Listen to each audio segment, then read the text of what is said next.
Welcome to Fade Talks Wood Podcast. I'm Will from Flat Woodworks. And I'm Tom from Mountain Valley Maker. And we're a podcast that talks about everything from Jesus to joinery and a little bit of everything in between and maybe some leather work. We'll see.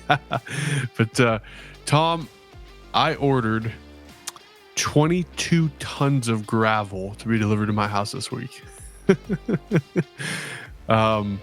So we've owned the house. We're in June, it'll be 2 years. May will be 2 years. And I've needed gravel for parking areas and then back by the barn, and just there's a lot of places that just need help with gravel. And I called the place and I said, hey, well, I tried calling a local guy and he wouldn't get back to me. Local as in like within my small town. But then the town that's 15 minutes away, I called that place and I says, hey, how much per ton? She's like, well, it's not that expensive. It's the delivery charge that gets you. So if you want, would you bring you a whole load? And she gave me the price and I was like, how much is a whole load? She's like, oh, it's 22 tons. I'm like, all right. I mean, the price is good. So anyways, yeah, it's coming Thursday morning and we will have some fun with the tractor, put some hours on the tractor this weekend. It's supposed to be, it was in the mid to high 50s today. It's supposed to be that way all week, getting up close to the 70s towards the end of the week. And so, yeah, going to be playing on the tractor, moving gravel around. So, yeah. And you're going to be surprised at how quickly you move 22 ton. 22 ton, well, there's a lot of weight in gravel. When I had mine delivered, we had like 20 ton delivered, and I'm thinking it's just going to be a monstrous amount. I got done and I needed more. I was like, holy cow, man. But yeah, the gravel's cheap. It's the cost of that dump truck because they only get like 3 miles to the gallon, carrying all that weight. But yeah. So I ended up I talked to a guy at church who, I mean, he's building his second house. He does all this kind of stuff. And he said for like a dry, so basically what I want to do, we have in front of the garage door, the garage it's like a slope to get up to the garage, right? And you could tell that there was gravel there at one point. It's underneath all the grass and stuff. And so I want to scrape that away and put fresh gravel there. And then next to the garage is a parking spot where my wife parks. And I'd like to put more gravel there, but then next to her is just a grassy area. And I want to extend the parking space to be able to put 2 cars there. Now we have a horseshoe driveway, which is kind of nice. So you can pull in one and go out the other. But when I park my truck in front of the garage, I have to put the e-brake on just because it's enough of a slope that I'm backing up to the garage. It just, I don't want to put that on the transmission. And so I just don't like doing that. And so I'd rather park, on a flat area next to my wife. The ultimate goal is that we're going to be building a shop, and then I'll park in the shop and she gets the garage back when my woodworking shop goes out to the shop someday.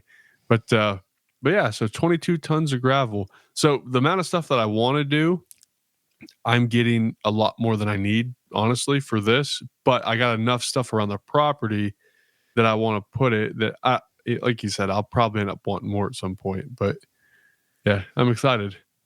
That's cool, man. Anytime you get to play on tractor is fun. Yeah, but I ordered, that's what I was telling you. They call it Crush 3. Yeah, we call it Crush and Run. But right. Yeah, what that is, it's a mixture. So aggregate is based on the size. So sometimes you might, you'll hear people say 3/4 stone or fine granite screen ends or different sizes of stone. Well, when you get Crush and Run, it has a mixture. And so what happens is all those particles can compact down and fill in and just makes a better base. So yeah, so that's what I'm looking at. And then I'm going to put this down, and then I'm going to end up getting limestone to put over top of it probably once I can compact it down. Yep. And where I'm going to extend the parking space next to my wife, probably going to have to do some compacting there just because it's somewhat soft. And I'm gonna lay down the driveway plastic stuff and put it on there and whatnot. But yeah, man. So I'm gonna have some fun this weekend playing in gravel. There's nothing better than getting the tractor out with the bucket and moving gravel around. So Yeah. I'm looking forward to it. How are you? How you been? How's Colorado? It's like 61 degrees here today, dude. Yeah. Like I literally worked in a t-shirt today. I had to install signs out in Montrose, which is headed out toward Telluride. And like I had a sweatshirt on to start with. And actually I had a sweatshirt and a vest when I left the house this morning. Quickly shedded that vest, and then when long sweatshirt come off, it was just absolutely gorgeous. And there was no wind today, praise God, because I was like 14 foot in the air mounting this banner on the side of a building and then installing window graphics. So, but yeah, it's absolutely gorgeous. The sad thing is all my apricot trees have bloomed. All of them are out there blooming, and we're supposed to get snow on Friday. Like it's literally supposed to be 60 degrees all week long, and then going to drop down and be below freezing. And I don't know, man, this weather's just crazy. So it's been wild this year. I tell you what, our guest, we were talking beforehand, we'll introduce him in a minute, but he doesn't live far from me. So I'm sure he's experiencing similar things to what I've been this year. It's just been up and down, up and down. It's been nuts. But before we get into the guest, just want to say thank you to all the patron supporters. You guys are awesome. If you want to support us on Patreon, you could do so. Patreon.com/Faith Talks Wood. Give us a 5-star review on Apple. It goes a long way because helps people find us better when we have better reviews. And then pray for the podcast. We see this as a ministry, and we want to continue to do the work that God has placed in front of us. So before, though, we get into the guest, just want to say we have the giveaway going on. Go to faithtalkswood.com/trivia, and you can fill out the trivia questions, see how many guests you know. I just wanted to say, because I got a text from one of our listeners, and he was like, yeah, I don't know if I can remember everybody. You don't have to put everything in. You don't have to answer all the questions. Just do as many as you can, because you never know. Maybe 8 or 10 out of the 20 will still win if not many people can guess them. So, yeah. And remember, you got a month. So if you kind of remember, go back and listen to the guests. That's really the reason we did this. We wanted people to go back and listen to some of the older testimonies, and hopefully it inspires you. So, yeah. Yeah, absolutely. And there's one other thing. I hadn't talked to you about this yet, Tom. There's an added prize to the giveaway. So quick story. You guys know I started doing Bible rebinding. It's been a new hobby of mine. I really enjoy it. One of my favorite translations is called the Berean Standard Bible, the BSB. Found out through a Facebook group that I'm on, the BSB is getting ready to start printing or stock up on their 3rd edition. And so word got out that they were giving away text blocks for the 2nd edition so they can make room for the 3rd edition. And long story short, they got a partnership with another publishing house, and so the BSB is going to take off. There's going to be some really cool stuff in the future. So I reached out to him and said, hey, I just started rebinding. I'd love to rebind and give some of these away. And so I have a bunch of text blocks, just came in the mail today. I'm going to give away, with the giveaway, a hand rebound BSB Bible from me.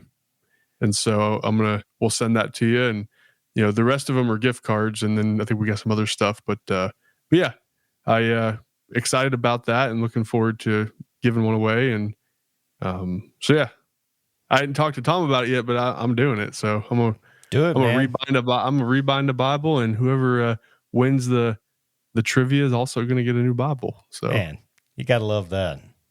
Yeah, absolutely. So, Tom, who do we have on the podcast today? I'm really excited about this conversation. Obviously, I'm doing leather rebinding for Bibles, and we got a really cool guest on. Yeah, man. So, and before I introduce you about, I'll just touch. So, remember, on the giveaway, we got 5 different companies. That first place will get 100 gift card. Second place will get 50.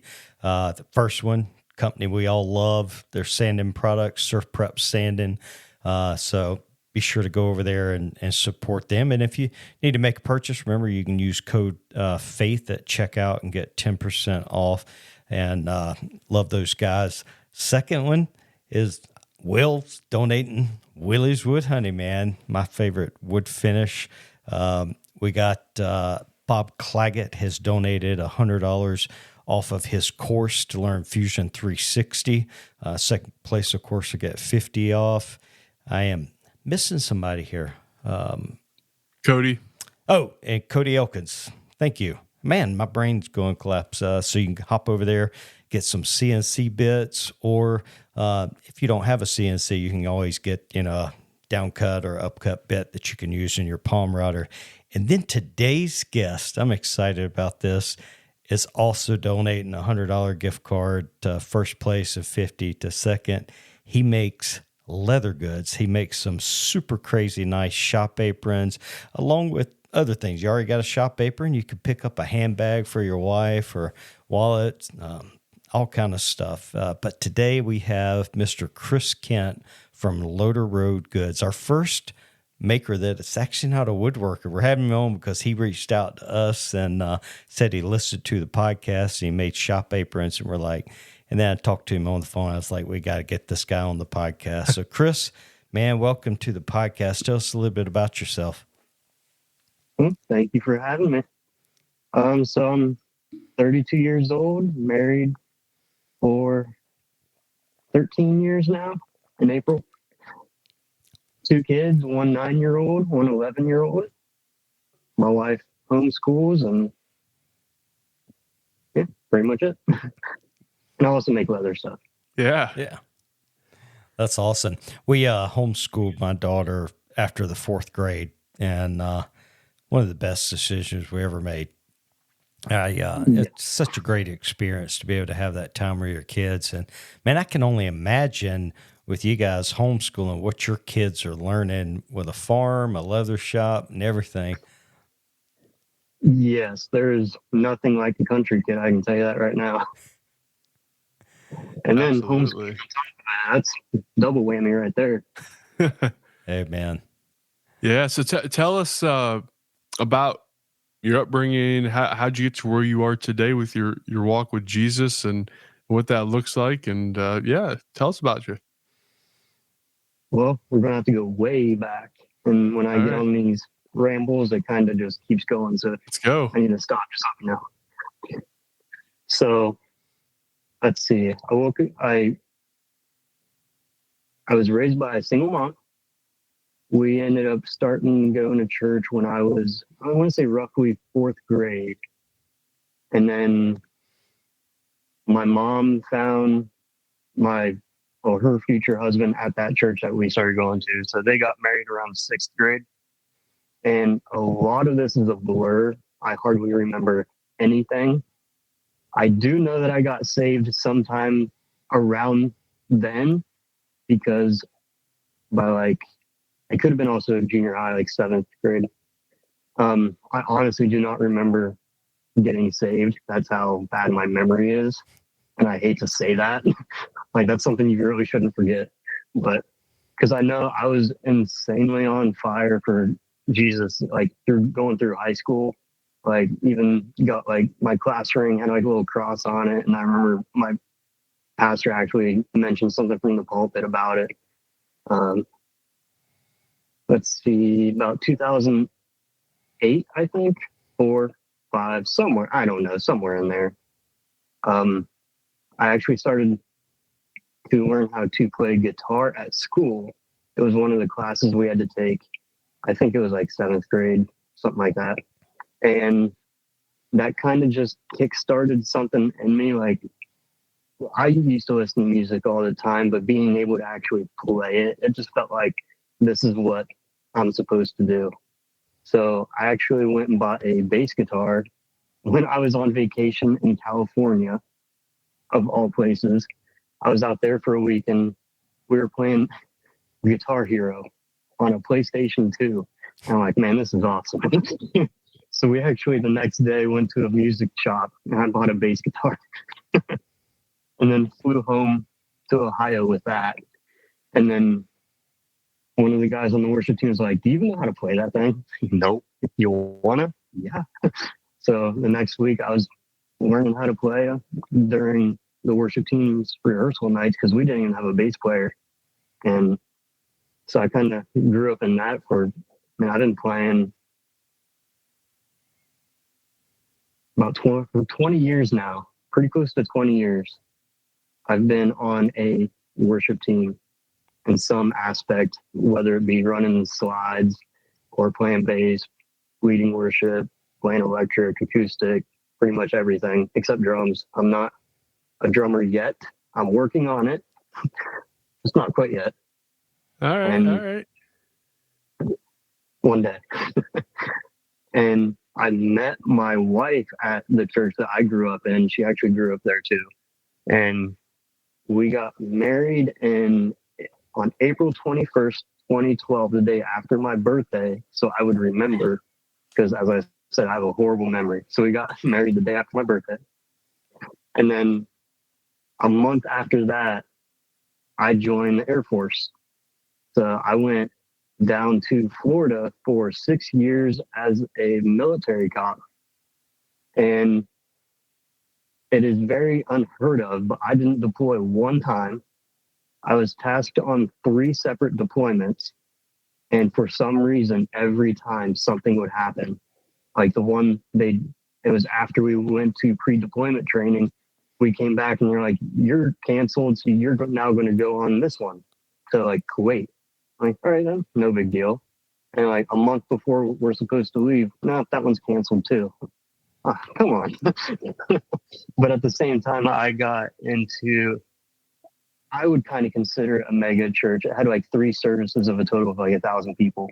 But I was on that worship team playing electric guitar and bass and whatever.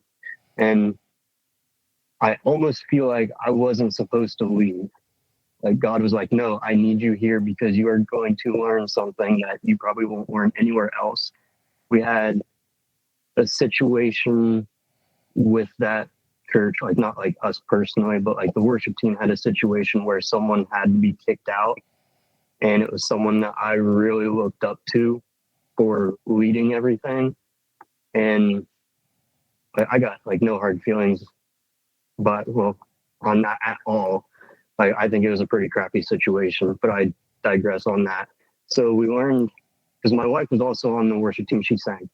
And we learned how to be a good leader from that person who got kicked out, which doesn't quite seem right, but he was a good person. And then we learned by his replacement how not to lead, which was a good lesson in that aspect too. But it'd be so beginning of 2018, I was supposed to get out of the military. I was really debating on whether to stay in or not.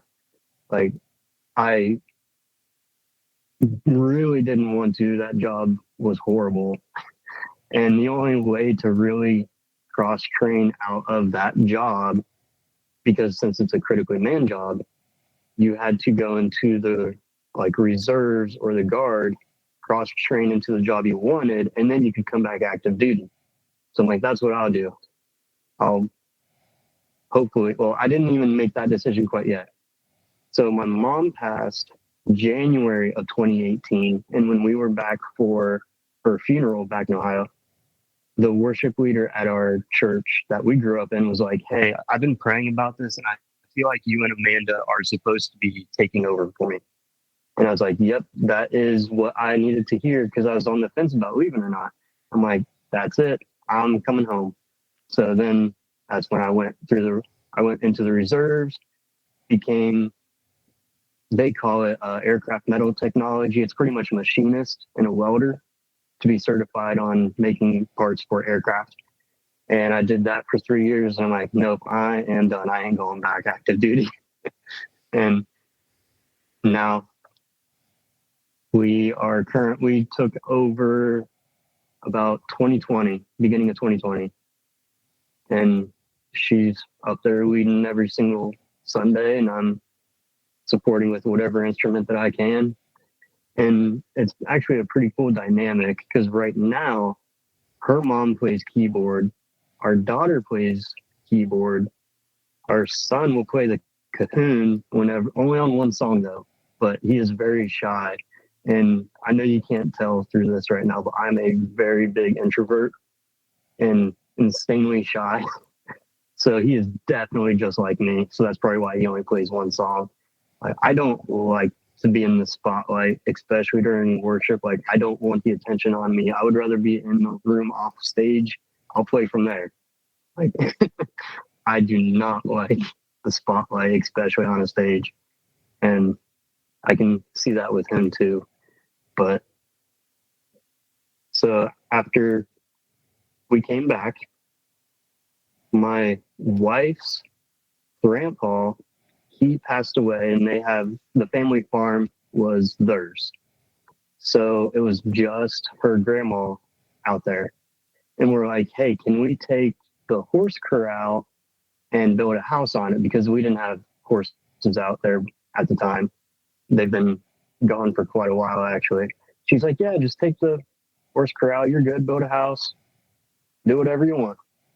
All right, cool. So we came out here, and we've been living on the farm for, I think, going on 4 years now, where I never in my life thought I'd be living out in the country, honestly. Growing up, I always grew up in the country. I'm like, I want to live in the city. And yet here I am with a 40-acre farm with 8 cows, 25 chickens. We actually have like 20 more eggs in the incubator right now. That 3 of them hatched yesterday. So we're going to have 20 more chickens coming, 4 pigs, 4 rabbits, 5 quail. And we are now up to 2 horses. And Amanda's dad loves the kids, and he's looking at getting another horse so they can ride that one, because the 2 that we have are a little too big. And I'm slowly getting to the leather. We're pretty much there. So we're good. My wife's grandpa used to make saddles in his spare time, and he hardly ever made a dime on them. He pretty much made them at his cost because he just wanted to help people. And so he has at a shop down in the barn. Well, when I even thought about getting interested, he had already passed. So all of his knowledge was lost with him, and I regret that insanely. But one night, Amanda was like, hey, we tell this story 2 different ways. Her way is that she needed a strap made for a bag. Like, I don't know if like the stitches came out or something, but she needed it sewn. Well, he has a leather sewing machine down there. She said that I fixed her strap, but that's not how I remember it. And this is the story I'm going with. She had a bag that was a little bit too wide, and she wanted tucks in it, but her like her normal everyday sewing machine wasn't strong enough to go through it. So she's like, go down there, figure out that sewing machine, and then put 2 tucks, one on each side of this thing. So I figured out how to thread that sewing machine down there. I got a bobbin wound up, figured all that out. And then I ran 1 stitch down the one side, and I'm like, yes, this is what I'm doing the rest of my life. That's incredible. It kind of just went from there. I don't think I'll ever get to the point of making saddles. That's a completely different beast. Yeah, that's a whole nother world. And then after we did that, he actually still had some leather down there under the workbench. So we asked her dad, like, hey, can we mess with some of this stuff? He's like, yeah, I don't care. Do whatever you want. So we took all that leather, brought it up here, and we just made a bunch of scrap stuff out of it and ended up buying a good bit of leather. And she's like, I want a tote bag. I'm like, of course you do.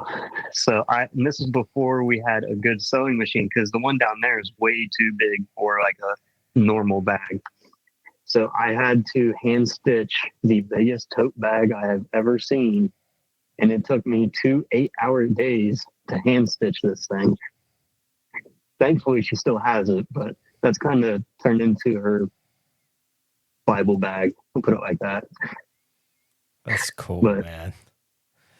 Yeah, you guys have some absolutely beautiful stuff on your website. But, I think the most amazing thing about the whole story is like how God just put all these little pieces in place to get you to where you had no interest in leather working, and like even back when you were in the military and trying to decide, like he placed the piece of the puzzle to say, come here, and then come to the farm, and then, there's happens to be a building down there with all the equipment you need and everything I want you to do. And so that's incredible. And actually, this past Sunday, I was in the shop with Amanda's dad, and he's like, man, I really want to rework all of this stuff. Like, it doesn't work with what we use it for anymore. I was like, can I have the sewing machine? Yeah, I don't care. So now I get to go haul that heavy thing up to the house. But it'll definitely be worth it. Yeah. What, so, I started getting into Bible rebinding with leather. Where do you get your leather from now? So I've gotten everything from Weaver Leather because it's right here in Ohio. It's a 45-minute drive. There's only one thing that I have not bought from them, and it was a ostrich leg. I used it for an inlay for a knife sheath for me. Oh, okay. So interesting. that's just the only thing that they didn't carry that I've used so far. But yeah, everything comes from. Huh. Very good. I've been looking for stuff. I've been getting all mine from Hobby Lobby. Yeah. That's like buying hardwoods at Lowe's or Home Depot. Right. Dude, it's the only thing I have. Now, I've heard that, I live in Amish country, and I heard that there's some Amish people around here that have some tanneries. And so I got to find where one of them are at. Because you can't Google them. You just, you got to kind of know where they're at and stuff. But I will say, though, the one kind of leather that I get from Hobby Lobby, I really, really like. It's like, I don't even know. That's the thing. I went to order some online. I'm like, I don't even know what this stuff is called because Hobby Lobby doesn't call it what it actually is. But it's this, kind of really a thicker kind of leather with grain. I don't know. I'll have to send you a picture of it and you can tell me what it is. So I saw your Instagram post recently. Yeah, the dark brown. Like, sorry. Yep, that one. Yep.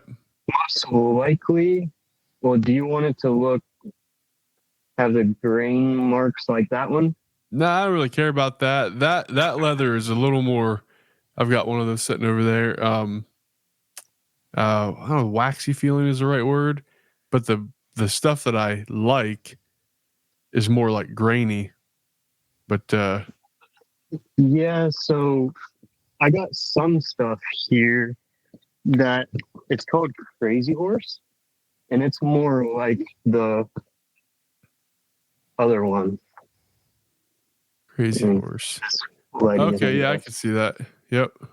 But that looks more like that other one that you said you didn't really want. Yeah. I mean, I don't mind the stuff, but yeah. Let me go grab one of these Bibles. I can show you. The camera might be good enough, but so I have an odd question. I know nothing about leather, so this is going to sound really dumb. But when you see different colors of leather, what is it that makes the leather different colors? It's just dyes whenever they do it in the tannery. So you have two major different types. You'll have your veg tan and your chrome tan. Veg tan is kind of what everybody thinks of when they hear leather. It's like your more natural color. So veg tan is tanned with like bark and trees and vegetables, that veg tan. And then your chrome tan is done with chemicals it's normally more softer, and it's cheaper because they can tan it a whole lot faster. Oh, okay. So like practically everything that my wife makes is all chrome tan. Like all of the bags that we do, it's all chrome tan. Wow. Interesting. So your wife does leather working as well? Oh yeah, I made maybe 2 or 3 bags and that's it. All of those, that's all her. Oh, wow. So this is the leather. You kind of see the grain on it. Mm-hmm. This is the stuff I really like. There you go. There's a good shot. Kind of looks like football skin. Yeah, kind of like a football kind of skin. Another Bible I have that's similar to that is like that one. So now that gives me another question. So when you leather on a ball or something, how do they put that texture on there? Is that like stamped or something, or? So I don't know for sure. There is actually, from what I recall, I don't remember what sport it is. I think it's NFL. There's only one tannery that can produce it.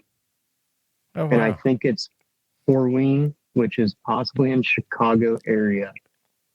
I don't know a lot about them because I don't use their stuff, but there is only one tannery that is authorized to Interesting. make that leather. Yeah. Leather's crazy. I mean, you get into some crazy stuff. Some of the rebinders that are doing the really, really high end stuff are using like Badalassi Carlo, waxy pull up, crazy stuff to where like if you want to make a Bible, you're gonna pay $100 just for the leather, just to make that Bible, and then the labor on top of it. So I would love to use that leather. So that leather is made in Italy, and it is very expensive compared to what I buy currently. yeah, probably a hide is what, a couple $100 for that stuff compared to, Yep. So it's actually less square area than you think you get for that much money. They were like, last time I looked, around $200, and you get a double shoulder. So it's just the 2 shoulders of a cow, and that's it. Wow. Oh, so like there's different cuts that you buy. You can get a single shoulder, double shoulder, side, a whole hide, which I have a whole hide right there, and it's like 30 square feet. It's giant. Wow. That's crazy. I never thought about leather being sold like that. But I guess that stuff over there in Europe is probably so expensive because they're selling in people, they're making them $5,000 shoes or something. I guess. Yeah. Yeah, it's insane. Yeah, the Bible stuff, some of those guys, you're going to pay $300, $400, $500 for a Bible rebind. And most of it is the leather work. And I mean, the craftsmanship. The stuff I'm doing, rough edge binding, is nothing compared to what those guys are doing. I've never even looked into doing that yet. I've made a couple Bible covers, but I've never done that. Oh, the rebinding, I enjoy it. It's not too bad. Yeah. I just remembered that the kind of leather that Hobby Lobby calls it is grizzly leather, and it's semi-oiled, and it's 3 to 4 ounce or something, I think it is. So whatever that means, I don't know. I still haven't figured it out yet.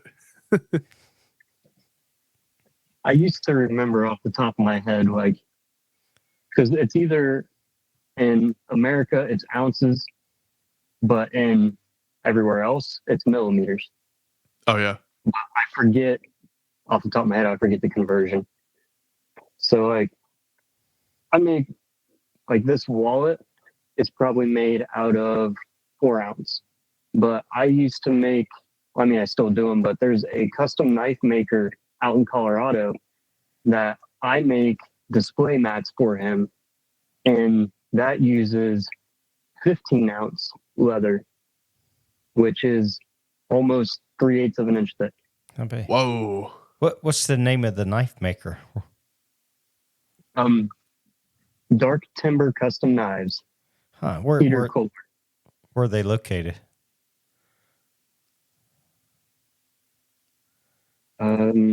I just know he does them out of his shop at his house. I can figure it out while we Oh, talk. I didn't know. I I mean, don't like, remember the town exactly. yeah, no worries. There's man, a that- lot of blacksmith cool. out here. It's like the mountains. It's just like you got a blacksmith when you're in the mountains, you know. Yeah. The other thing we have a lot out here is glass blowers. Oh yeah, Yeah, that's there's some amazing artists in Colorado. out there in Colorado making bongs, probably. Well, there's this one dude, and I have to look up his name. I can't remember. He makes fish, like glass trout that look so real. They're phenomenal, dude. Interesting. Yeah, and the place where he does it's just a couple hours from here. I've been wanting to go down there and just watch one be made, but those fish sell for big bucks. Like, it is insane, man. And there's a guy that lives about 45 minutes from me. I'm trying to remember the name of his blacksmith shop, but he was on that Forged in Fire. He won it one year. And so he's pretty famous around here. He makes all kind of crazy cool art and knives and you name it. That's pretty sweet. But yeah, so you said that I like what you said about in the worship that your wife's leading and you're just backing her up with some type of instrument. So she's the like singer, leads the worship team. Yep. So she's the one out front. I mean, I feel like I'm supposed to sing. I am just very self-conscious about everything that I do. I don't know if I can, but I feel like I'm supposed to. Man, well, try it.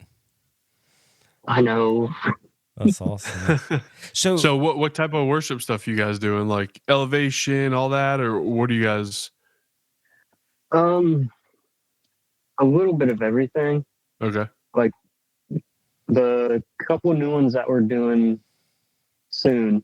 One will be Praise by Elevation.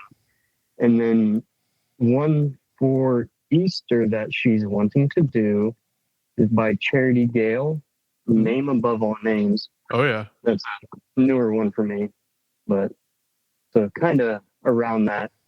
Yeah, absolutely. That's and awesome. We also have the like old school upbeat type stuff as the service openers, because you have those elderly people, you got to throw them a bone. Yeah, a little, just to keep them happy. Yeah, a little banjo music, you know. Victory in Jesus, right? Victory in Jesus. Yeah, oh yeah. We do that kind of stuff at our church too. That's all. What denomination? What church are you guys part of? So it's technically non-denominational, but it's New Beginnings Ministries. Okay, yeah. Very good. Very cool. And so, was your wife doing leatherworking before you, or was it all started by that first time you stitched it, and then she hopped in, and how that all come? It just all started right then and there. I think a lot of it was nostalgic for her, because whenever you go into the shop down there, you could really smell the leather, and it just reminded her of her grandpa. Yeah. And then she probably got bored waiting down here while I was making something. Probably like, I want to make something now. And then she just took off with it. She's making way more than I am, that's for sure. That's incredible, man. Very cool. He refuses to hand stitch, though. And that's what I love doing. You like the hand stitch? Oh, yeah. There's just something about the look of it. You can tell a hand stitch from machine stitch. And I just prefer that look. Yeah. So my wife is a stained glass artist, so does like stained glass murals and all kinds of stuff. And she was at a craft fair thing, and there was a guy that did leatherworking who I ended up getting to know, and he's a devout believer and really cool guy. But I ended up buying a wallet from him, and that wallet was expensive. It was not cheap, and I like it. It's, super high end leather stuff. I don't know, but That's what I was like, because I tried doing leatherworking years ago, and I couldn't get into it. I just kept out in the shop and just did woodworking. But I've got back into it doing the Bible stuff a little bit, and yeah, it's kind of fun. And one thing that I started doing because I was making those mats for that guy, so I bought a laser to start making some of those, and I bought a small one, like a Realty Falcon 2 something. It was like a 12-watt little thing, and I could only make his small mat.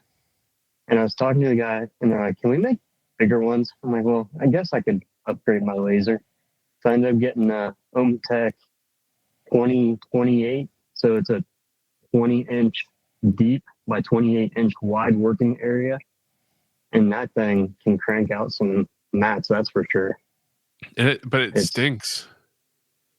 You have to have good ventilation. Yeah, So that leather, man. Oh, when I first started, we were just taking the hose and putting it up to the window, and then because we make all of our stuff in the basement. Like I don't have another shop to do all this stuff in. We kind of half of the basement's just leatherwork, and also I'm currently in what used to be my recording studio, which has been overtaken by leather. But I forgot where I was going with that. Oh, ventilation. So we used to have just the hose up to the window, and then the breeze coming into the basement would just blow it right back in. I'm like, I am tired of this. I bought an upgraded exhaust fan for it, and then I got one of those, like I think it's a 6-inch dryer vent, and I just drilled a 6-inch hole in my wall and put a dryer vent through the wall, and you don't smell a thing anymore. I mean, it's a good thing I don't have neighbors because they'd probably be complaining, but I don't smell anything. yeah.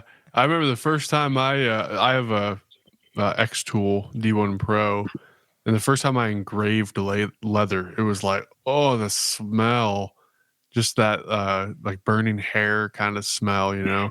And that's the thing. Like, I'd love to, it's out in the shop, and I don't have it near a window where I can ventilate it properly. But I'd love to start engraving on, some of these Bibles and putting people's names on them, or putting the translation type with like Holy Bible on it. But it just stinks so bad. I gotta figure out some better ventilation. Yeah, I got a heat press right over there that you can put like letters in and then press it in and everything. I've used it once since I bought my laser. You just engrave everything? Yeah. I've had two people actually. Someone just bought a passport wallet, and I'm like, do you want custom letters lasered on, or do you just want them pressed in? He's like, I'd press them in. All right. The price is still the same. Don't matter. Yeah.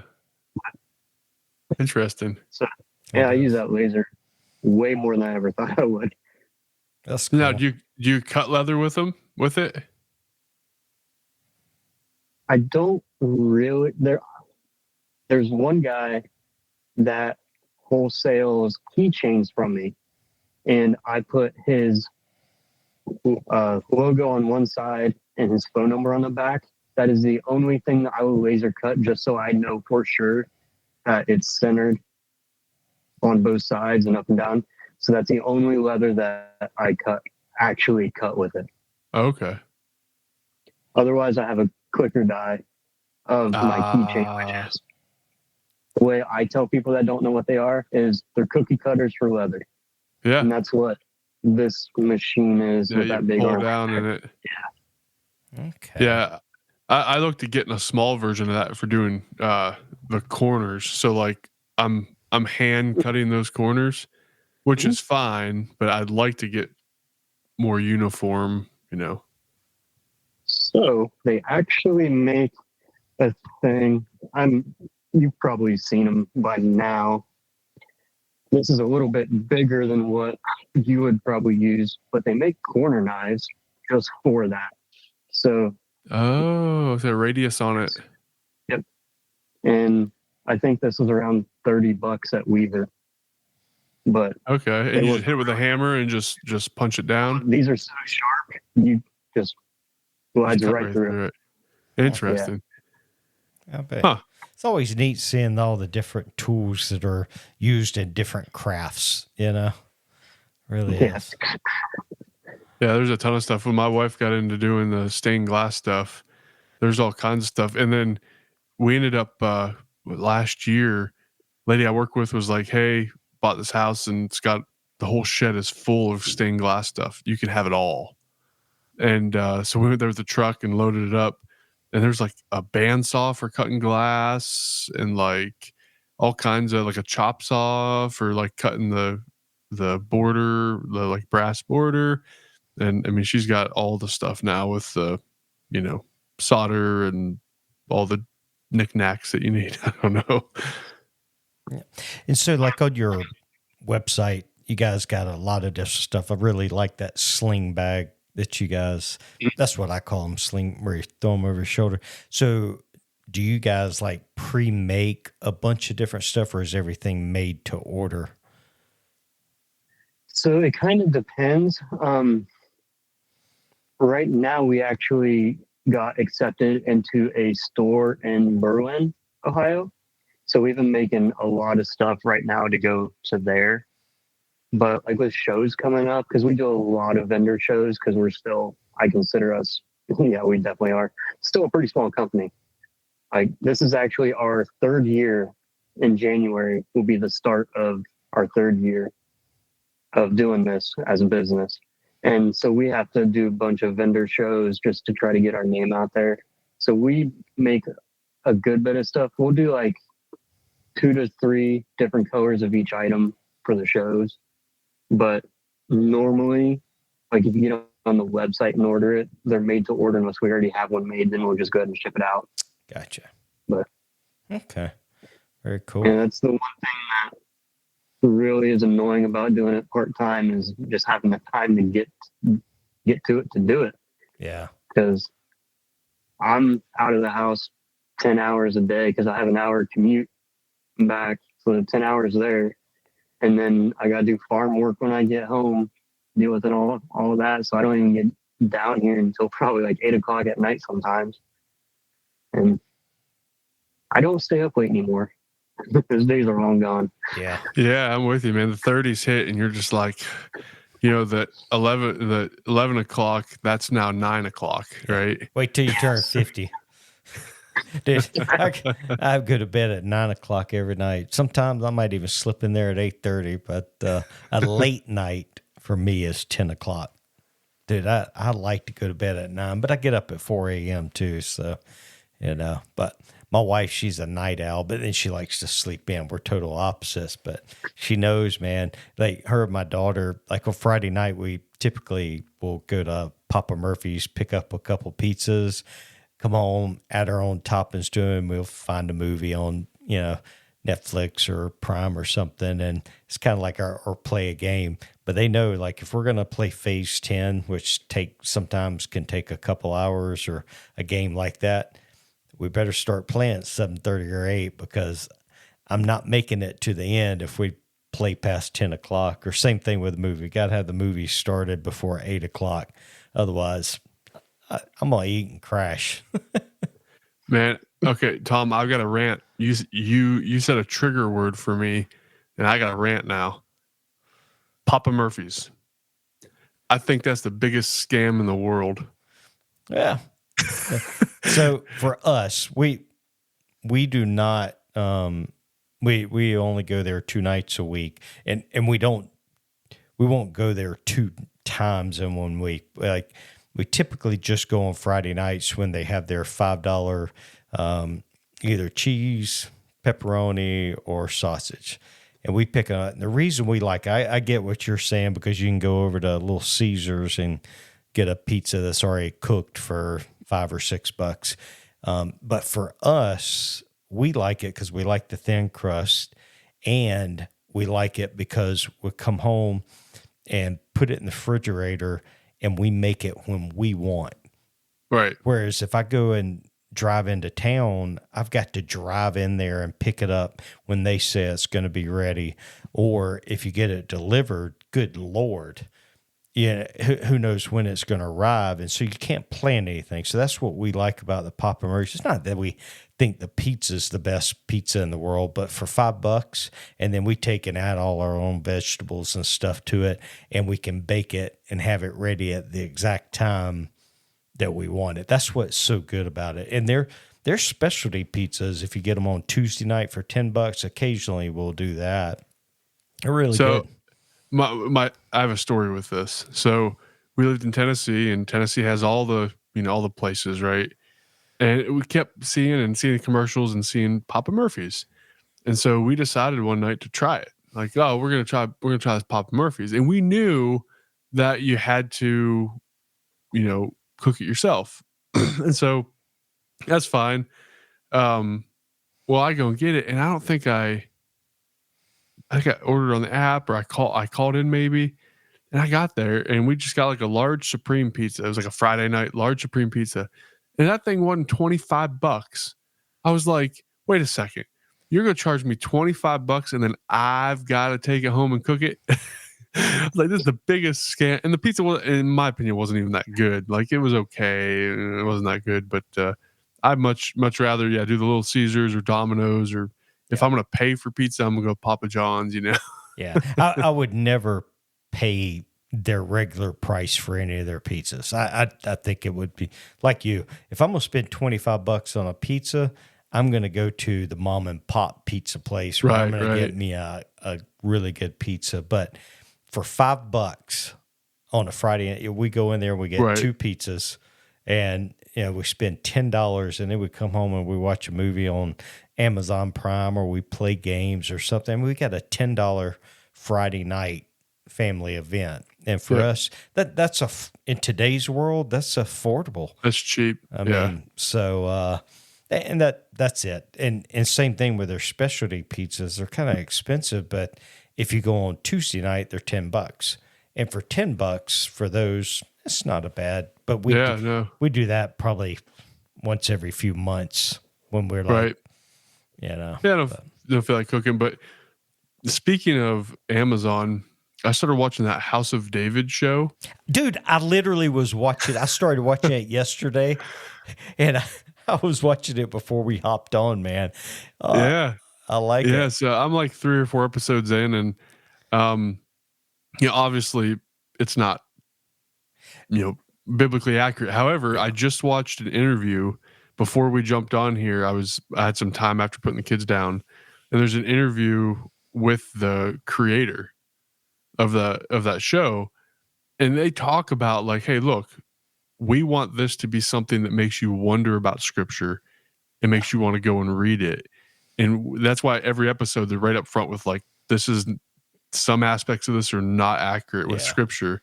But I really like it. I think it's a good show. Oh, I do too. It's the same thing with most Bible-based movies, or like The Chosen or stuff. It would be, I shouldn't say impossible, but if you made a TV show or a movie that was 100% accurate to Scripture, it would be boring.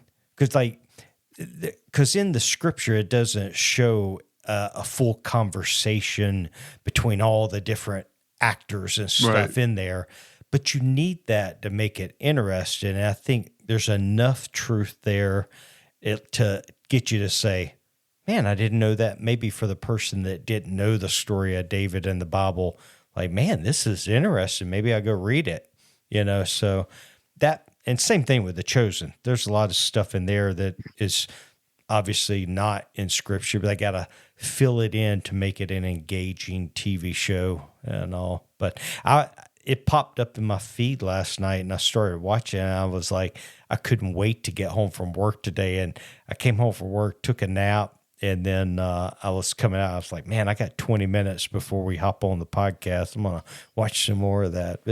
I like it. Pretty good. Yeah, it's pretty good. Chris, do you watch any of that stuff? No, I don't have any Amazon. Okay. I actually don't even have time to sit there and watch that type of stuff either. Yeah. Yeah, that's the thing. It's hard. I mean, my wife and I will watch, a show together, and it's just our time after kids go to bed to relax and whatnot. But, got podcasts one night. I got worship practice one night of the week. I got to edit podcast one night of the week. And so there's so many things, going on that try to take that time if we can.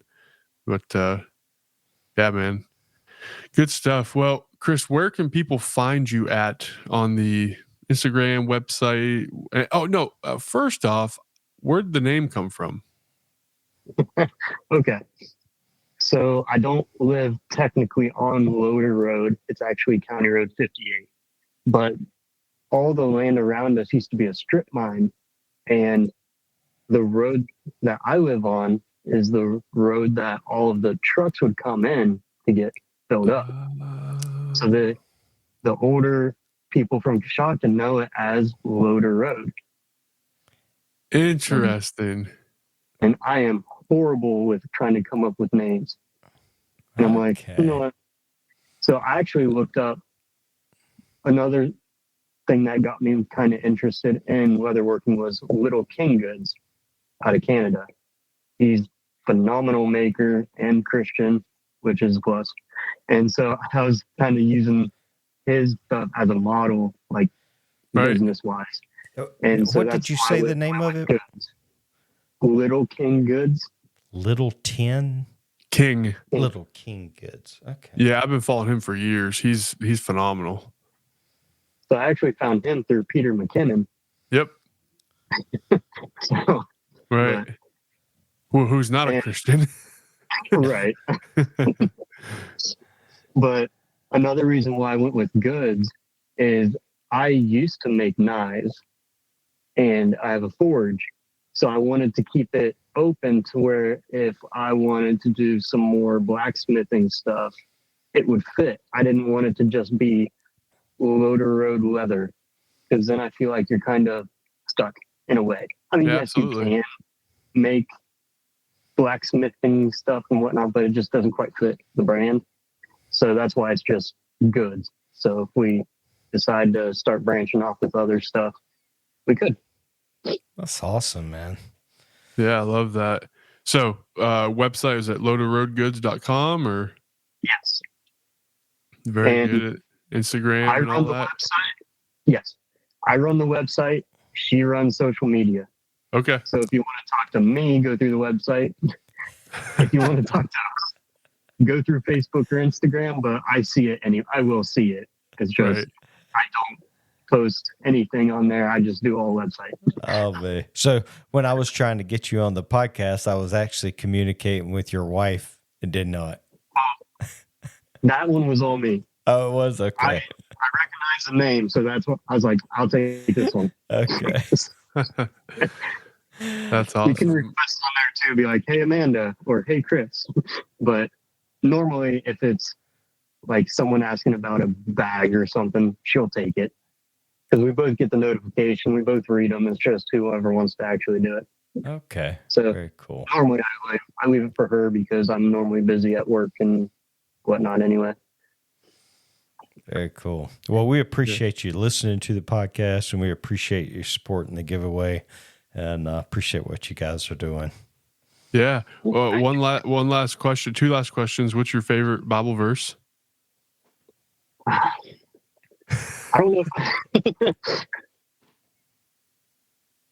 I don't know if I could say I have a favorite. Okay. How about book? Favorite book of the Bible? Could go to Cop Out Worship Leader Psalms. Psalms? I was just saying because. Okay, Cop Out Worship Leader. Yeah. I don't know, probably like Luke. Luke? Okay. We've been really digging into Luke lately, and it's kind of probably sitting the most with me at the moment. Absolutely. Love it. Very good, man. Well, appreciate you coming on and sharing your story and staying faithful to him. And I know how you feel. I work 45 minutes from home and, work long days and get home and you're tired. But keep up the good work, man. And yeah, thanks for being a listener. And thanks for supporting our giveaway and, joining us in that. Yeah, not a problem at all. Awesome. Well, until next week, I'm Will from Flywood Works. I'm Tom from Mountain Valley Maker.